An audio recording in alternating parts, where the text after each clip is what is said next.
আজকে আমরা জানব হিজরি সন প্রবর্তনের সময়কাল।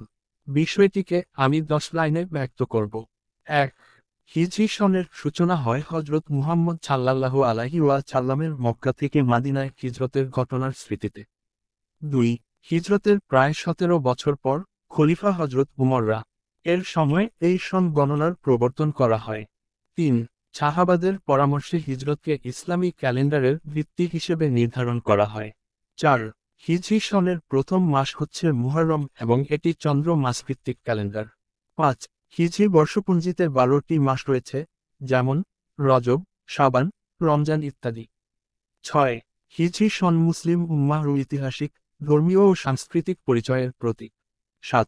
এই সনের মাধ্যমে রমজান, হজ, আশুরা, ঈদ প্রভৃতি গুরুত্বপূর্ণ ইবাদত নির্ধারিত হয়। 8. এটি শুধু ক্যালেন্ডার নয়, বরং মুসলমানদের আত্মত্যাগ ও আদর্শ অনুসরণের স্মারক। 9. হিজরি সনের প্রবর্তনের মাধ্যমে মুসলমানদের একটি স্বতন্ত্র পরিচয় প্রতিষ্ঠা হয়। 10. আজও সারা বিশ্বে মুসলিমরা এই সন ব্যবহার করে ধর্মীয় অনুশাসন পালন করে থাকে।